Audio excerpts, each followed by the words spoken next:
You're listening to the Fresh Hell podcast. Fresh Hell contains stories of a disturbing and often graphic nature and is intended for a mature audience. Please don't let your kids listen to this, or they might turn out like us.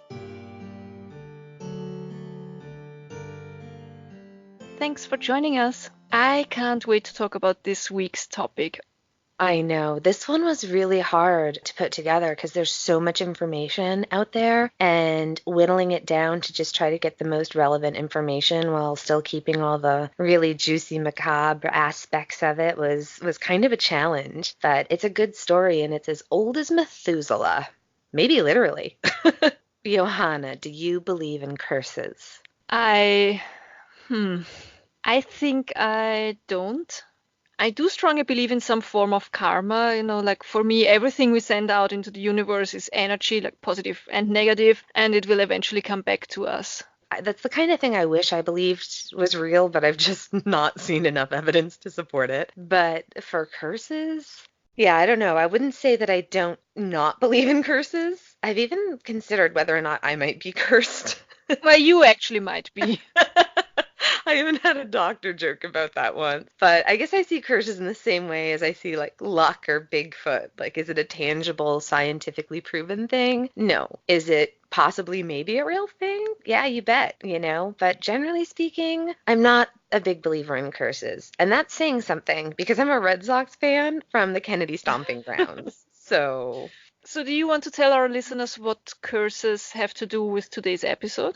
yes. So today we're going to be talking about a topic I've been interested in since the Bengals told us to walk like an Egyptian. Today we're talking about mummies and a curse, and not just any curse, the infamous curse of King Tutankhamun. So I practiced saying that, Tutankhamun. I had always said Tutankhamun, but I probably still got it wrong. We'll probably call him King Tut most of the time, and we're going to cover King Tut and his deadly curse. Of course, then we'll debunk all the alleged curse because we love talking about mysteries, but we also want to be sure we stay as factual as possible. Yes, absolutely. So let's begin with mummies. All of my notes for this episode are titled Mummy, May I Sleep with Danger?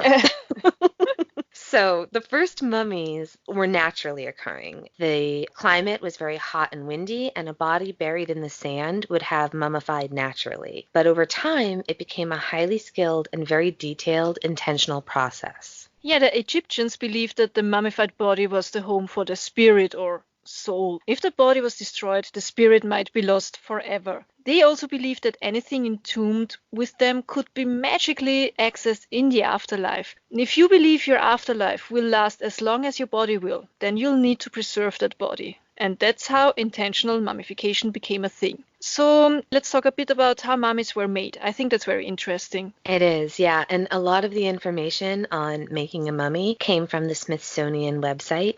So, to make a mummy, it took 70 days to turn a fresh corpse into a mummy, and it was believed that 70 days corresponded to the length of time Sirius, the dog star, appeared to die by dipping down below the horizon. The 70-day rule observed by the embalmers applied to all classes of Egyptians, whether they were rich or poor. But now we're going to talk about the way pharaohs or rulers like Tutankhamun were likely embalmed. Ancient Egyptian embalmers were very special priests responsible for treating and wrapping the body. The head embalmer wore a mask of Anubis, the god of embalming, and the guide of souls and protector of burial sites. The mask is made to look like a jackal because Anubis had the head of a jackal and the body of a man. The first 15 days of mummification was spent on cleaning and purifying the body. First, the brain was removed by very carefully taking a lot of care not to damage the face. They'd insert an instrument up through the nostrils in order to pull out little bits of brain tissue.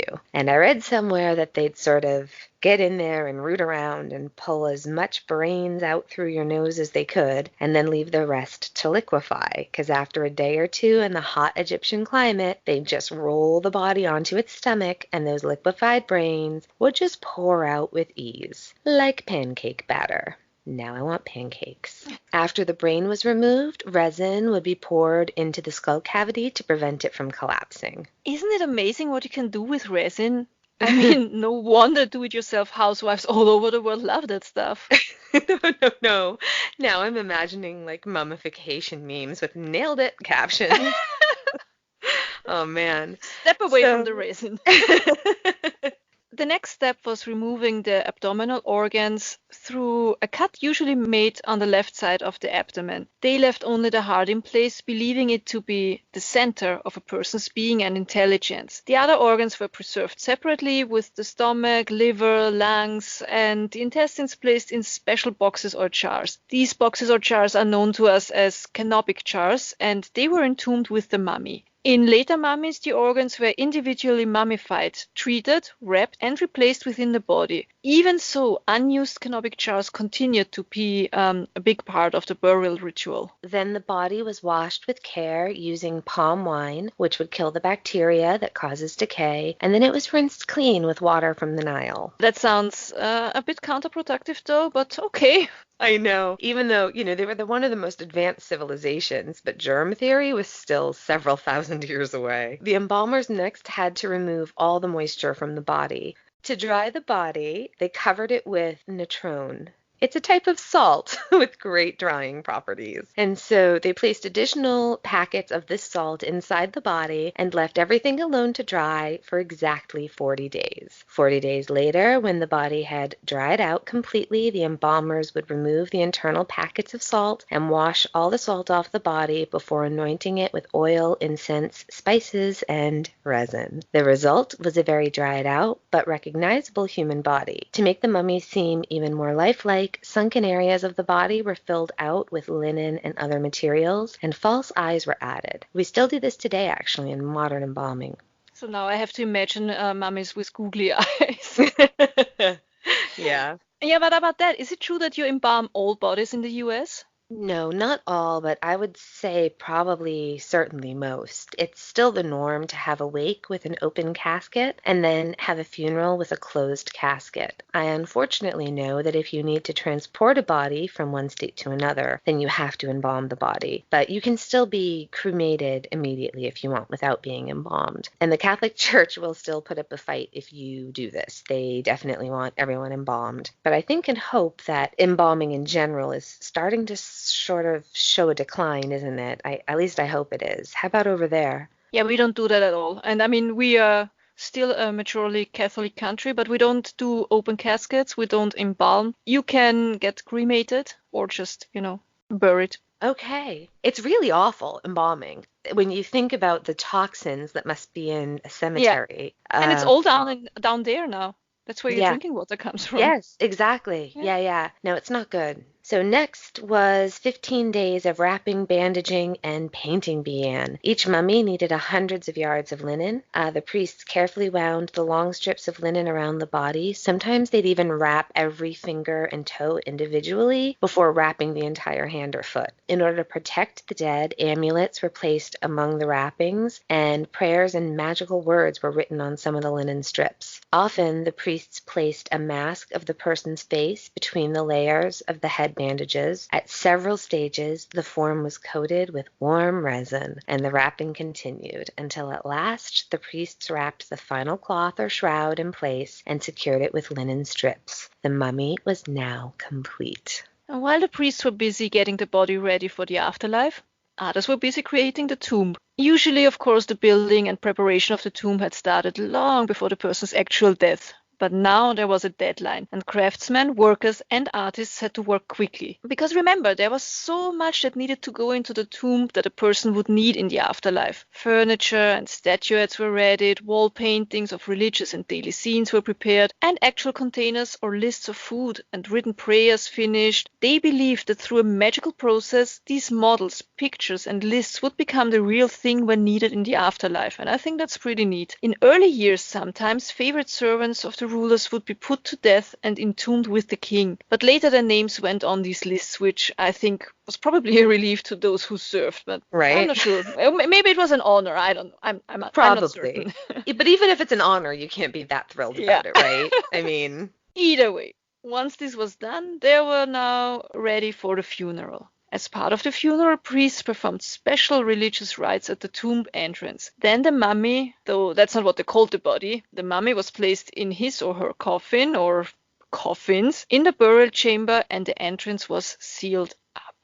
And there's a misconception that ancient Egyptians were obsessed with death. Now I can see why people might think that, because, all the circus they have going on there, but actually they loved life and they only accepted death as part of life. They loved life so much and they wanted to take it all with them to the afterlife. And the old saying, you can't take it with you, is the exact opposite of their religious belief. Yeah, they didn't use the word mummy. The word mummy comes from the Persian and Arabic words mum and mumya, which was a description for bitumen. Bitumen is a tarry black substance. I think it's basically like oil that's too thick to flow unless it's heated. We use it in roofing and roads here. Yeah. So when Arabs saw mummies for the first time, they assumed that the black goo that covered them was mumya, and so that's what they called them. And then that word kind of got passed into European languages, and that's why they're called mummies today. But they were very rarely made with bitumen. Most of the time they were made using resins and oils. I really probably should have gotten deep into exactly what kind of resins and oils, but we'll save that for our DIY podcast. Unfortunately, bitumen, a fossil fuel, was believed to be medicine. And from the 12th century onward, both in the Middle East and especially in Europe, mummies were ground up for the bitumen they thought they were made with and sold as medicine. There are all of these ancient pharmacy books that actually list mummy as an important treatment for problems with your joints, blood flow, and general longevity. And people were apparently absolutely fine grinding up and consuming the bodies of the dead. To be fair, I do prefer crazy people to eat mummies instead of whale, shark, or rhino. At least the mummy is long dead. But yeah, do you know that there were many famous people in history who strongly believed in the benefits of eating mummy powder? It was said that King Francis I of France took a pinch of mummy with rhubarb every day because he believed it would protect him from assassins and it would make him invincible. What can I say? He did not die by the hand of an assassin, and he lived a full and rich life to the ripe age of 32. Do you think it was because of the rhubarb or the mummy, though? I keep imagining Mel and Sue from the British Bake Off, wondering, what will the bakers do with this uncommon Victorian ingredient, mummy? They'd probably make some kind of unicorn cupcake or something out of it. I'm with you, though. I agree. I'd definitely rather people eat other people than endangered species. As long as they're already long dead, let's say. Yes, not like last week's case. I'm not endorsing cannibalism. It's really crazy because it looks like the Victorians ate a lot of mummy. Because in the brief history of medical cannibalism, it states all you can cure with mummy. Les Lovejoy writes, and I quote, European demand for mummy grew significantly in the 15th century when merchants began plundering Egyptian tombs and bringing the results back to the apothecaries of Europe. In the late 16th century, surgeon Ambroise Paré claimed it was the, quote, very first and last medicine of almost all our practitioners, end quote. Mummy was a significant commodity by the 18th century, taken in tinctures for bleeding or used in plasters against venomous bites or joint pain. So significant, in fact, that there was also a thriving trade in fraudulent mummy made from poor criminals or animals. Mummy was also made into pigment beloved by the pre-Raphaelites called mummy brown. Both medicine and paint could be found for sale in some European pharmacies well into the 20th century, end quote. To me, the crazy thing is just the abundance of mummies. I read somewhere that it's estimated that over 70 million mummies were made in Egypt, which it's crazy. They were everywhere, and thousands of mummies were destroyed for medicine. Others were burned as kindling or wood because the desert gets cold at night and there aren't that many trees in Egypt. There are all these 19th century accounts of travel logs and travelers who say things like, oh, it's surprisingly cold and we've run out of kindling wood, so we've had to throw a mummy on the fire. Can you imagine? You've just thrown someone's grandma on the fire. I guess we should just be grateful there weren't s'mores involved. We all talk about being less wasteful, so...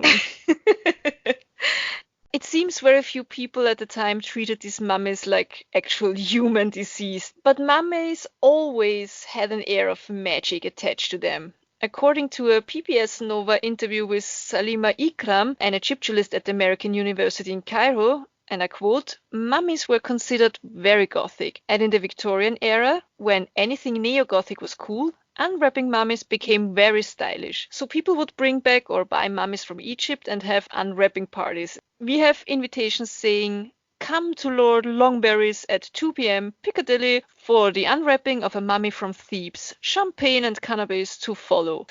A lot of mummies were destroyed in that way. However, there were some people, such as a man called Thomas Pettigrew, who was later called Mummy Pettigrew. He was a trained medical doctor and he did a lot of unwrapping to understand how mummies were made. In the 19th century, he published one of the first scholarly works on how mummies were produced. End quote. Wow, which, can I just say, it really makes me wish for the millionth time that I'd lived in the Victorian era. Make no mistake, I very specifically would wish to be rich and white in the Victorian era. But oh my God, it's a really fucked up and fascinating period of time, isn't it? It's so fascinating and stylish, but then again, I'm thinking both of us would be pretty much dead already. Oh, for sure. But when my time machine finally works, we should definitely check it out for a few days. The marvelously macabre Victorians weren't the only problem because most of the tombs in Giza, which is where the pyramids are, had already been looted in ancient times, and so later rulers, including Tut, made their final resting places harder and harder to find. They traded grand public memorials for the chance of a peaceful and undisturbed eternal afterlife.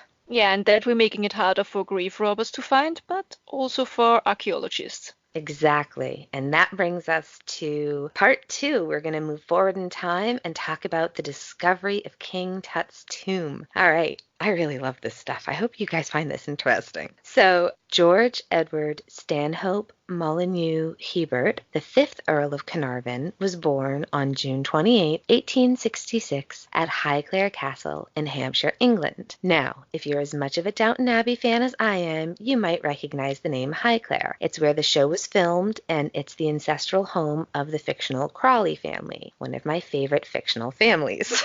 In fact, Lord Carnarvon's grandson, Porchy, makes an appearance in another favorite of mine, the Netflix series The Crown. He's a close friend of Queen Elizabeth and ran her racing stables. Queen Elizabeth was apparently very fond of the show because she also has very fond memories of time spent at Highclere. In fact, I just checked a couple of days ago if they already have a release date for season 3. Do they yet? No, they say it's 2020, but not the exact date. It's so good. All right, back to our story. Our Lord Carnarvon, though, grew up in the Victorian era, and so mummies would have definitely been more of a part of daily life than we can even imagine today. He was also known as Lord Porchester, or also Porchy, until he inherited his father's title. So it seems like in that family, the males of the family were Lord Porchester until the Earl died, and then they became the Earl. And Carnarvon was handsome and brilliant, but he could never really settle on anything for too long. He left schools and he traveled the world, but he always eventually showed up at Highclere before taking off on another adventure. So there's a really great book about this whole thing by Thomas Hoving titled Tutankhamun, The Untold Story. Thomas Hoving was the former director of the Metropolitan Museum of Art in New York City, and he curated and managed the visiting exhibit of Tutankhamun back in the late 1970s. He says about Lord Carnarvon in his book, quote, "He was the most charming and witty ne'er-do-well in his youth. Lord Carnarvon might appear to have been the most superficial of men at a time in history when superficiality was considered by some to be a high calling, but well hidden beneath the surface of his frivolous behavior and picturesque talk were a steely seriousness, a brilliant mind, and a deadly shrewdness. The reality is that despite the camouflage, Lord Carnarvon was a brilliant man, possibly even a genius." End quote. He sounds fun.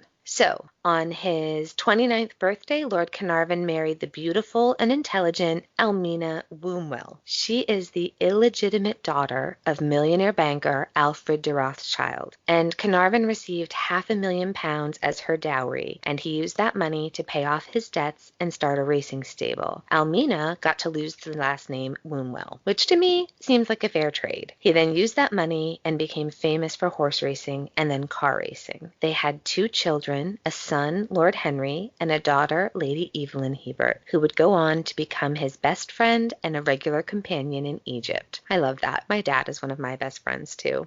That's the best. In 1901, Carnarvon has a terrible car accident and ends up going into a tree at a high speed. It's amazing he survives. He sustained a severe concussion and was temporarily blind. His chest was crushed, his jaw was broken, his legs were very badly burned, and both of his arms were dislocated. After the accident, unsurprisingly, he was never really totally well again, and he suffered with lung ailments and was in constant pain. Carnarvon had always been fond of Egypt, and in 1903 it was recommended by his doctors that he leave the cold, rainy winter months in England and head to the hot, arid climate of Egypt to help with the muscle and joint pain. Once in Egypt, he and his wife enjoyed buying antiquities to add to their collection at home, and Carnarvon also really enjoyed photography, but he soon developed a love of digging, as they called it. That is, digging in the archaeological sense. In 1906, he got a concession from the French-run Service of Antiquities because Egypt was under French rule during Napoleon's conquest, and they still managed the antiquities department. So because he was wealthy and well-connected, he gets permission to dig in the fabled Valley of the Kings, and he dug there for 6 weeks, toiling away in the hot sand, only to find an abandoned, unfinished pit and a single mummified cat. Eventually, he realized that he needed some expert help, which he technically should have had from the beginning, but again, status and wealth smoothed over a lot of issues back then. He decides to hire Howard Carter. And that's a name you all have heard, I guess. Now, a little background on Howard Carter. Howard was born in Kensington on 9th of May 1874. His father was a very respected portrait artist who trained his son in the art, and while he was very good at painting, he didn't really love it. He grew up near Diddlington Hall, that's the home of the Amherst family, and very often he went with his father to the hall to watch him paint. But he often got bored, and then he wandered off and spent time in the Egyptian room, because apparently every grand house in those days had an Egyptian room.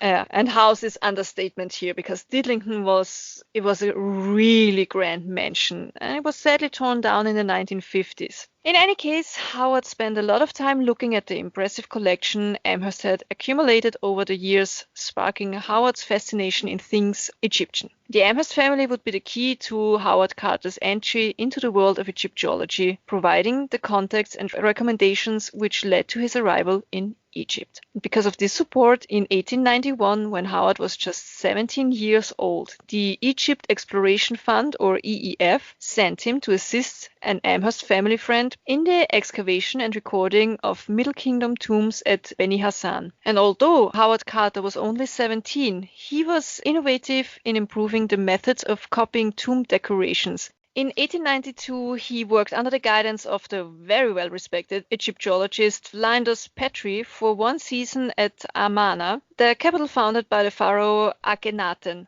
From 1894 to 1899, he worked recording the wall reliefs in the temple of Hatshepsut. In 1899, at the age of 25, Howard Carter was appointed to the position of Chief Inspector of the Egyptian Antiquities Service, or EAS. He supervised a number of excavations at Thebes, which is now called Luxor. In 1904, he was transferred to the Inspectorate of Lower Egypt. Carter was praised for his improvements in the protection of and accessibility to existing excavation sites and his development of a grid block system for searching for tombs. The Antiquities Service also provided funding for Carter to head his own excavation project. So he's a rising star in the field of archaeology and Egyptology. He's so young, isn't it crazy? So many accomplishments at such an incredibly young age. Well, those were the days where you could be a rising star at 17. Yeah. It's amazing. Can you imagine letting your 17-year-old son just go off to Egypt? Bye. Good luck. Yeah, I can imagine it very well. Oh, God, I can't. It's good I don't have children. They'd never be allowed out of the house without a helmet. If I would have children, then they wouldn't be allowed to come home, so. That's fair. All right. In 1905, there was a kerfuffle, isn't that a nice word, where some French aristocrats were drunk and behaving badly at an archaeological site. Egyptian personnel wanted them removed, and the wealthy, entitled tourists wouldn't have it. So there you go, that has always been a thing. The issue was immediately brought up with Carter, who quite rightly sided with the Egyptian guards, and I think that's great, and had the offending party forcibly removed. Unfortunately, this was obviously career suicide, and he had to resign soon after. He was then living hand to mouth for a few years until he was recommended to Lord Carnarvon by another respected Egyptologist, Sir Gaston Maspero. So in 1907, Lord Carnarvon had employed Carter to supervise excavations of nobles' tombs. He knew he would apply modern archaeological methods and systems of recording. Maybe nothing would be found because back in 1881, Sir Gaston Maspero, a professor at the College of France, arrived in Egypt, and he began his attempt to put a stop to the constant illegal export of Egyptian antiquities by tourists, collectors, and agents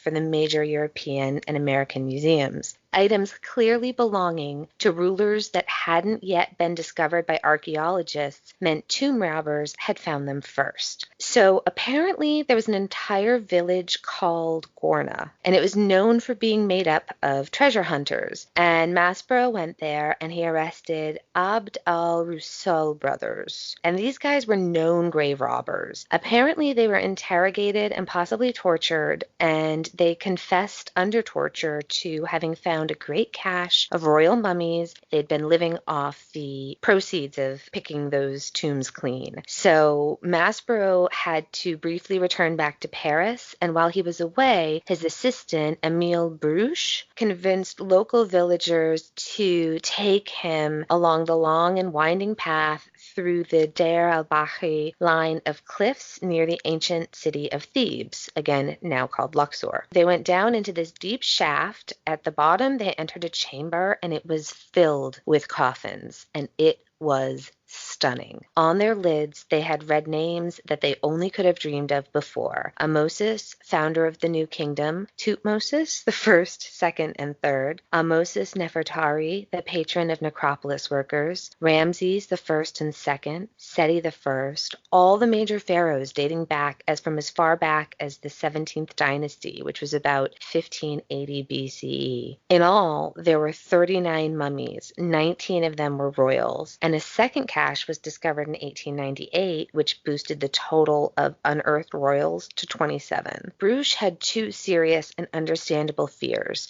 The first was that he was worried that the remainder of the impressive treasure might be completely stolen and lost to history if it was left with the villagers. The second issue was that the region was politically unstable, and he feared that the locals might be enraged at the sight of foreign archaeologists hauling all of this priceless treasure out of Egypt. Ultimately, he decided in favor of preservation, and he loaded the ancient mummies onto a barge to sail up the Nile to the protection of the museum in Cairo, and he chose correctly. Basically, the reason I'm telling you all of this bit is because I love what happened next. All right, here's what happened. When the people of Egypt learned that so many of their past kings and queens had been found and would be transported on the Nile, they showed up to pay their respects, and they showed up in droves. And they lined the banks of the Nile, and they mourned and wailed as though they were witnessing the funeral procession of a beloved leader they knew well, and not the ancient leaders who died thousands of years before they were even born. And for some reason, I'm choked up just talking about it. Like,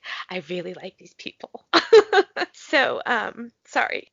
All right. So, in 1914, after years of digging and finding nothing of great importance, Carnarvon received a concession to dig in the Valley of the Kings, when the person who had it before him had finally just given up. He hired Carter again to lead the work, but unfortunately, excavations were going to be interrupted by the First World War. Carter spent these war years working for the British government as a diplomatic courier and a translator, but he was absolutely thrilled to resume his excavation work toward the end of 1917. By 1922, very little of significance had been found, and Lord Carnarvon told Carter this was the final year he wasn't going to fund the work again. But Carter went to Highclere and convinced Carnarvon to hang in there and give him one more year of digging. It's widely acknowledged to be one of the best calls in the history of archaeology. Can you imagine he would have said no?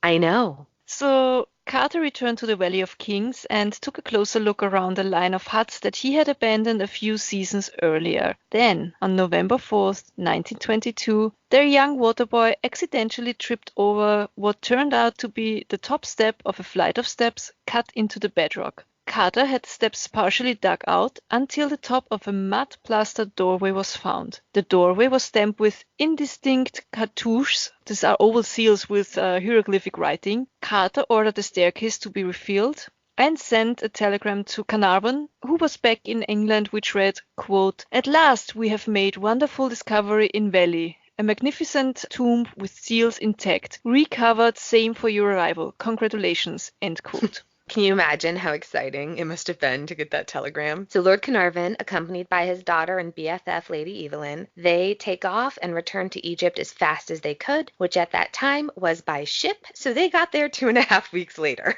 Now, can you imagine poor Carter? He's found this, huge find, and he covers it all up in the sand again, like a dog hiding a bone so no one else finds it. And then he has to sit on his hands for 2.5 weeks. Oh, God. So the tomb was supposed to be opened under the supervision of the Egyptian Department of Antiquities on November 29th. However, on November 26th and 27th, Carter, his assistant Arthur Challender, Lord Carnarvon, and Lady Evelyn made several unauthorized visits inside the tomb and were there when Carter, using a chisel his grandmother gave him for his 17th birthday, probably because he was going to Egypt, right? So he makes this infamous small hole in the top left-hand corner of the tomb's plastered over doorway. It was plastered over and stamped with hieroglyphs with the name Tutankhamun. Naughty, naughty, naughty.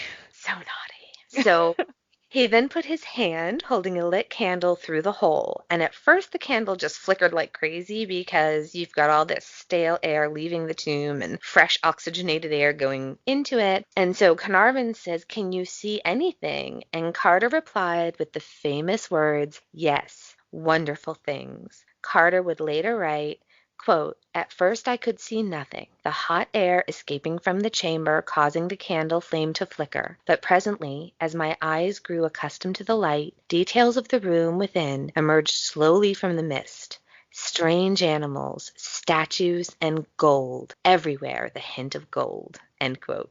They entered the tomb, becoming the first people in modern times to do so. They rigged up electric lighting, illuminating a large jumble of items, including gilded couches, chests, thrones, and shrines. They also found 2 more sealed doorways, including one to the inner burial chamber guarded by 2 life-size statues of Tutankhamun. A small hole was found in this doorway, and Carter, Carnarvon, and Lady Evelyn crawled through it into the inner burial chamber for a sneaky peek. Again, very, very naughty. But there's a lot to remove and catalog before they officially move into the burial chamber. By 1922, the press go into a frenzy about the discovery of the tomb. There are so many reporters trying to cover the story that the archaeological work being conducted on the tomb is disturbed. Lord Carnarvon and Howard Carter become rightfully concerned about this issue, and they were both sick and tired of being hounded by the press. And they'd really reached a breaking point at that time. Because of this, on January 9th in 1923, Lord Carnarvon signed a £5,000 exclusive contract to cover the tomb of Tutankhamun with the London Times. In addition to the exclusive rights, he also negotiated 75% of all profits from the sale of Times articles to the rest of the world. The newspaper and media in general were furious about this move. Reporters were forced to find different ways to cover the story, in addition to the original stories provided by the Times newspaper. Can you imagine, though, how much money the Times must have been making if they gave 75% of the profit, how much money they must have been making?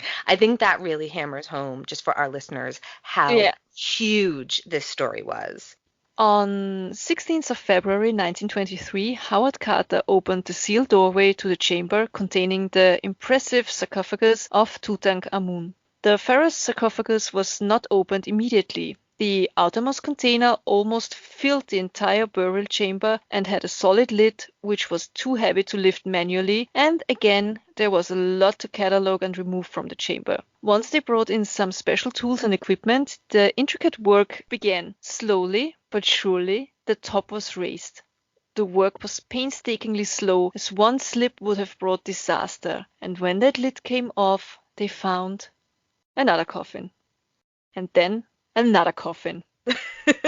There was a real Russian nesting doll situation happening in terms of coffinage. In total, there were 3 coffins, Finally, the last coffin was uncovered. It was also shaped like a pharaoh, but made of solid gold. The posture was the same as it was in the first two coffins, laying with his arms crossed, holding the crook and flail. But this coffin is a true work of art. The eyes are made of inlays of calcite and obsidian. The eyebrows and cosmetic lines are lapis lazuli and colored glass. At the neck of the coffin were placed two heavy necklaces of beads in the shape of discs made of red, yellow, and blue ceramics. Underneath the hands of the king were little statues of the goddesses Nekhbet and Wadjet, and they were also made of solid gold sheeting and inlaid with gems and glass. I did some math, and this solid gold coffin weighed 110.4 kilograms, or around 243 pounds. Today's market, or at least 2018, that coffin, the gold alone, would be worth over $4.5 million. And like the outermost coffin, the innermost was also fitted with 4 handles, which made the lids easier to remove. Inside, they found the mummified body of Pharaoh Tutankhamun wearing the famous gold death mask. It was the first time anyone had laid eyes on the mummy since his death over 3,000 years earlier. Exciting.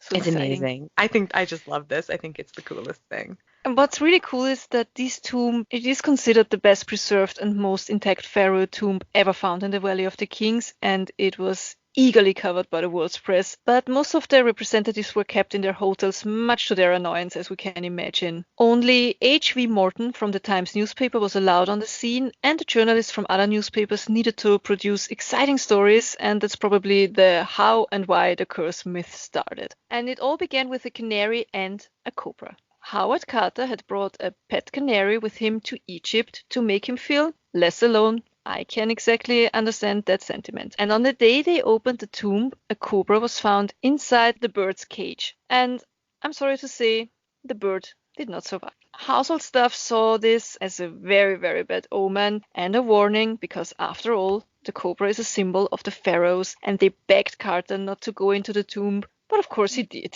And this unleashed the curse.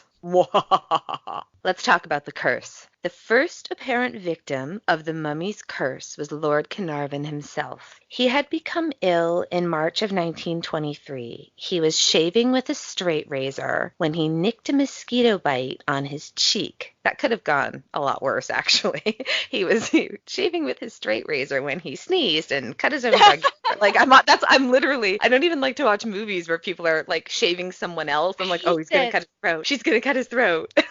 Every time. No, he nicked a mosquito bite on his cheek, and this is something that's probably happened to most Americans. I know I've done it with mosquito bites on my legs. Unfortunately, though, this little nick got infected, and unfortunately, penicillin hadn't been discovered yet. So unlike myself and the other compromised immune people out there, he couldn't just head over to the hospital and wear an IV of Vanco around for a few days. And sadly, on April 5th, 1923, Lord Carnarvon died in Cairo of blood poisoning and pneumonia. He never even got to see the mummy because he died before they opened the sarcophagus. And this is when the legend of the curse really became a news story. Newspapers reported that on the very time of his death, all of the lights went out in Cairo for 20 minutes. It was also reported that at the very moment Lord Carnarvon died, his dog Susie sat up in her basket, let out a howl, and dropped dead at home in Highclere Castle back in England. Now,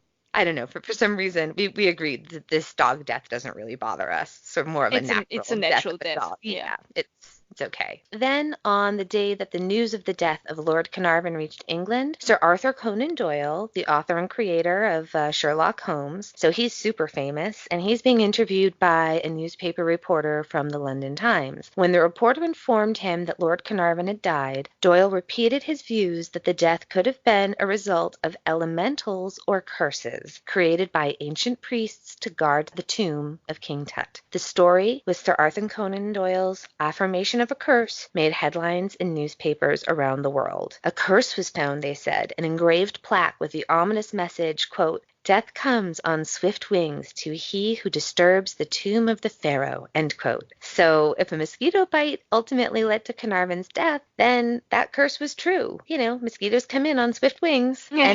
Regularly reading fiction at the time understood just how dangerous the ancient Egyptians could be. Victorian literature was filled with accounts of vengeful mummies who strangled, poisoned, and possessed their victims. With one of the most sensational works, Lost in a Pyramid or The Mummy's Curse by Louisa May Alcott. She's more famous today as the author of Little Women, and Johanna, when you visit me, we can go to the house she lived in and where she wrote. It's not far from Boston. We'll go when you visit. I have to read Little Women first. I always hear about it, but it's not known over here. When you read it, let me know and I will reread it, because I haven't read it since I was probably 11 or 12 is the last time I read it. So I'm due a reread.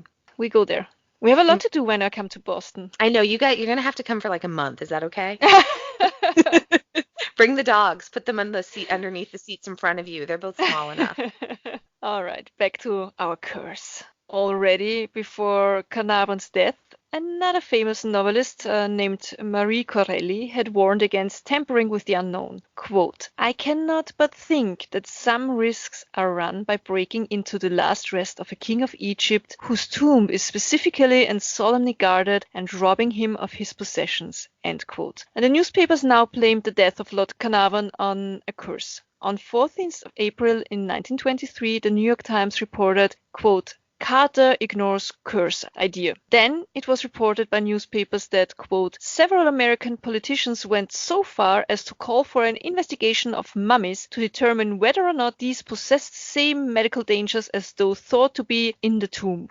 So they started to get scared of the mummies now too. Then a few weeks after Carnarvon's death, Carter gave wealthy financier George J. Gould a private tour of the tomb. Soon after, Gould came down with a fever and died. Then, in July 1923, Prince Ali Kamel Fahmy, the Bey of Egypt, was shot dead by his wife shortly after being photographed in the tomb.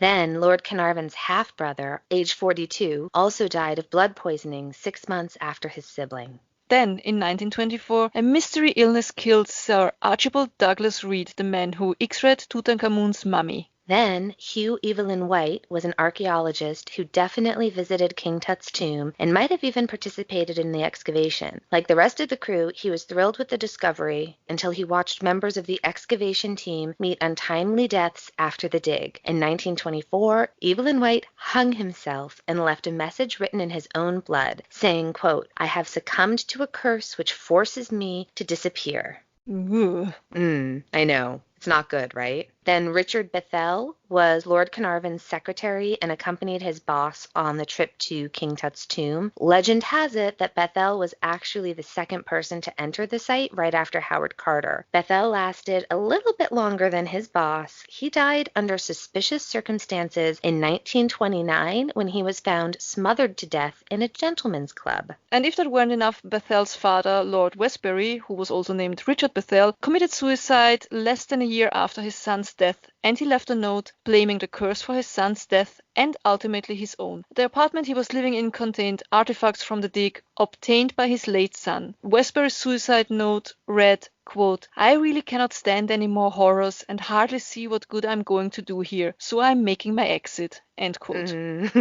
Yeah, it must have been those cursed items he had of his sons from the tomb. So in 1929, Lord Carnarvon's older half-brother died from, quote, malarial pneumonia, end quote. And there were more, a lot more, and the reports, the newspapers, and the myths and the legends about King Tut continue actually to this very day.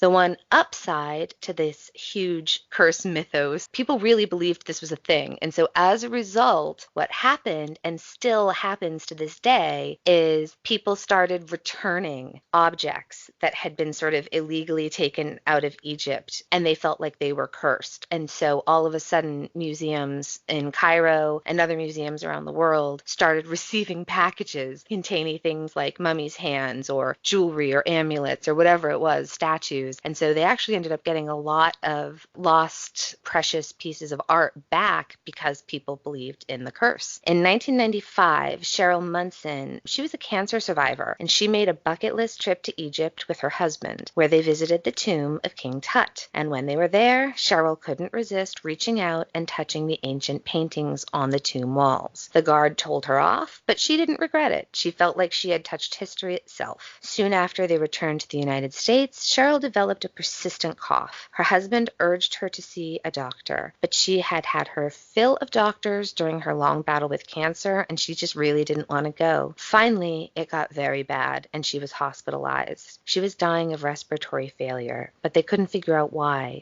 Eventually, they found the reason for her illness after she died. Her immune system, already weakened by her previous battle with cancer, had become overrun by spores of a toxic fungus, Aspergillus niger. Could there be any connection to her recent trip to Egypt? Well, the suspicion wasn't exactly new. Remember that after Carnarvon's death, American politicians had ordered an immediate investigation into mummies to see if they posed the same medical threat apparent in the tomb? So in 1985, Dr. Caroline Stanger-Philippe, in her doctoral thesis for the Strasbourg School of Medicine, linked 6 of the Tutankhamun deaths to a severe allergic reaction to the mold. Stanger-Philippe claimed that the victims were stricken with allergic inflammation of the tiny air chambers in the lungs and died just like Cheryl Manson. Many people believed that engraved plaque with the ominous message, "Death comes on swift wings to he who disturbs the tomb of the pharaoh," had been discovered and suppressed by Carter. It hadn't. The plaque quite simply did not exist. It was made up to sell papers when the London Times got exclusive rights to the tomb. Carter himself had little patience with the curse theorists. He made his feelings plain in an interview with the New York Times, saying, quote, "It is rather too much to ask me to believe that some spook is keeping watch and ward over the death pharaoh, ready to wreak vengeance on anyone who goes too near."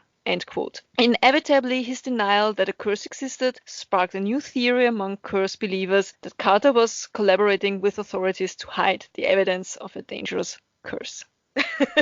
It's crazy, isn't it? This is something that today we call the backfire effect. And I think it's also called the Nyhan effect. That's the name of the guy who did all the research on it. Super, super common in anti-vaxxers and also in people who still think that there were and are weapons of mass destruction found in Iraq during the Second Gulf War. There's this whole research that was done showing how people tie their identity to a belief. And so no matter how many facts you show them, no matter how much proof there is that they're just being batshit crazy about something, they'll double down hard on that false belief and keep defending the lie even more than they did before. It's fascinating and kind of infuriating. I actually think it's hilarious, and it's just human nature.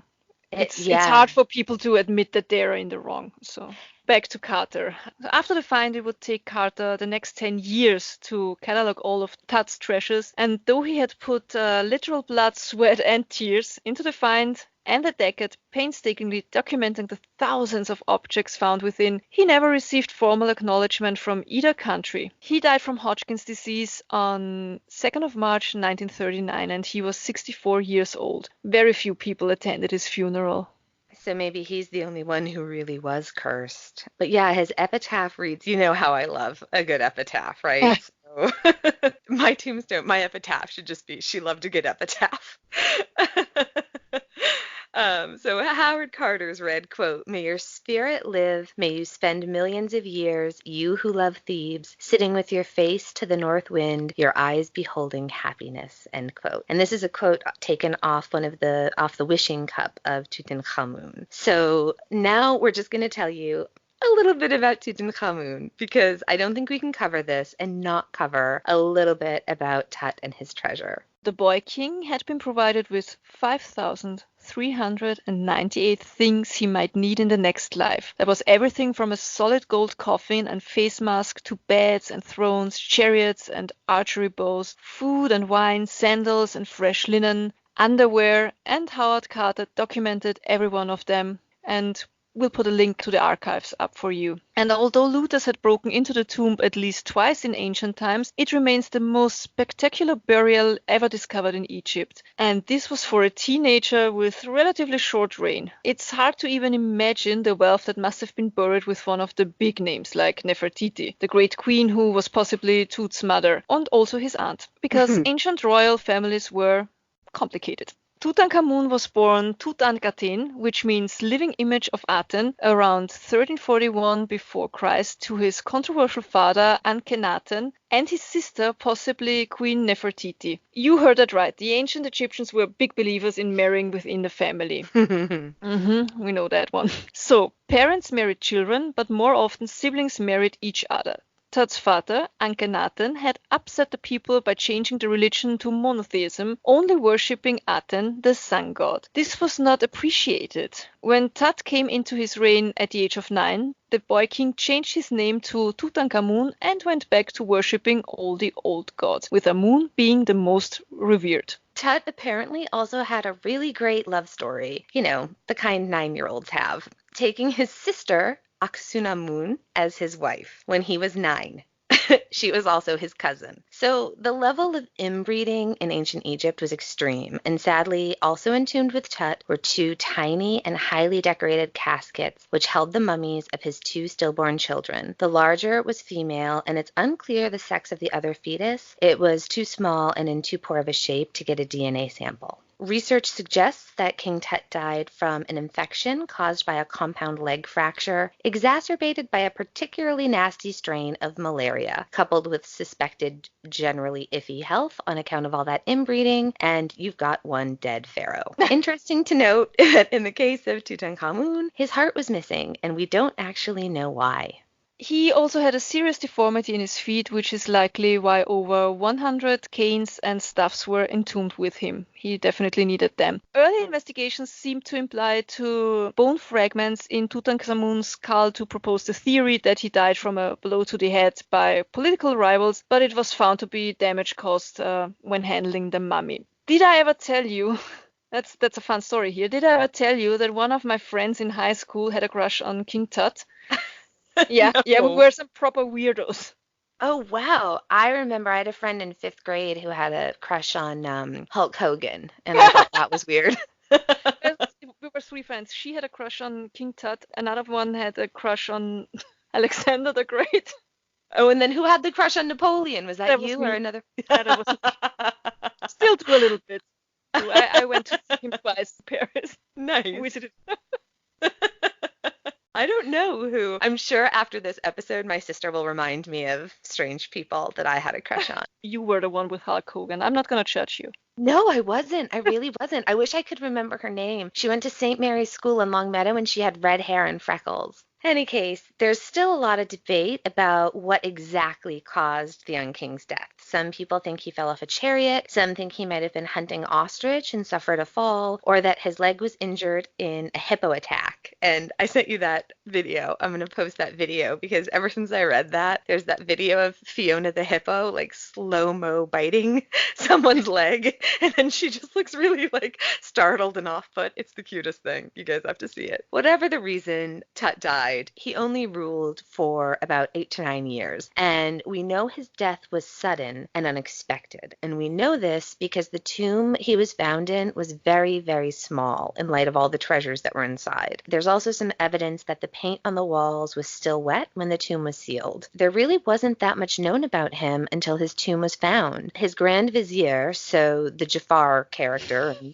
Tut's story, he ruled for a while after Tutankhamun's death, and then one of the generals did, and they both tried to remove every trace of his existence from the official record. Ironically, he's now probably the most well-known of all the pharaohs. As for the curse, I think they can all be pretty easily explained. Please, because for example, the lights were notorious for going out in Cairo, so the lights going out when Carnarvon died was certainly a coincidence. I agree completely. Apparently they still go out all the time, so not the curse. And the bit about the dog dying at the same time, that seemed odd. And one of the 30 documentaries I watched about this on YouTube, somebody had said, oh, these stories happen where there's this link between the dog and the human, and it's a known thing that dogs will die when their owners die. And I guess I actually believe more in that possibility. I believe more in the psychic connection between a human and a dog than I do in a curse. Oh, definitely. And also for he died at the exact same moment his owner died. I mean, that's always so easily said, but nobody really fact checks these kind of things. You know what I mean?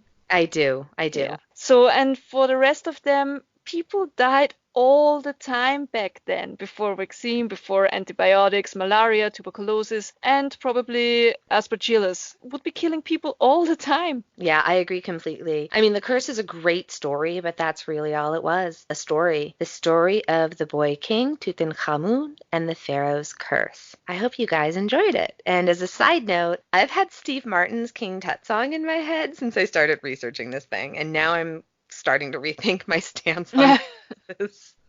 And the thing that made me laugh afterwards, because like I said, I had always said, well, we know him as King Tut or Tutankhamun, but it's Tutankhamun. And so it would have been even funnier, I think, if Steve Martin had known that, because King Tut, the jokes just write themselves, don't they, with King Tut?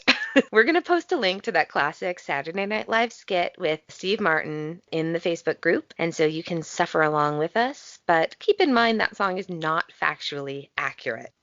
So it's time for our Tell Me Something Good period. And actually, my recommendations for people are all going to be inspired by this episode, and we talked a little bit about it. My big three would be Downton Abbey, if you haven't watched it, obviously. We both love The Crown, so that's another one. And Victoria is the other one that I absolutely love. Just the scenery and the costumes in Victoria, they're breathtaking. My last recommendation is The Great British Bake Off. It's like, I've told so many people this, it's like the Great British Bake Off for me is like a visual Prozac. I just relax, and it's so nice, and all the people on it are really nice, and you're rooting for everyone. It's not like American reality TV where there's always somebody that's sort of like the problem person that you don't like, like you really like everyone and you really wish them well. And then to get the best experience with the Great British Bake Off, I have a suggestion for you. Watch an episode of The Great British Bake Off, and then watch an episode of Nailed It on Netflix, and then repeat, because it's the best. Trust me on this. So, yeah, how about you? I listened to The Big Savage. It's a serial podcast, and it's so good. It's such a crazy story. Yeah, I haven't listened yet, but I've heard good things. If you need to really know what happens in a case, then you shouldn't listen to it. But if you're okay with not knowing and having all this mystery around it, then it's really definitely recommendable. It's really good. I love a good podcast recommendation. Thanks, everybody. I know that this one is a little bit of a departure, but this is a topic I've just loved forever. This is like my version of Johanna's Mutiny on the Bounty, and I was like, let's do Egyptian mummies and the curse. And thanks for doing it with me, because I know forced it on you, but I hope you guys liked it as much as I did. If you did, please take a moment to rate, review, and subscribe. This is the part where we beg you to, give us 5 stars and say, hey, this podcast isn't the worst. Give it a shot. That would be super. Yeah, because that's that how would people really help find us us. out. Yeah, we'd really appreciate it. Join the Facebook group. Visit freshhellpodcast.com. Come say hi. Interact. Tell us what we got wrong. And until next week, if you are in fact also going through hell, keep going and don't disturb the pharaoh. Cheers. Yeah. Bye.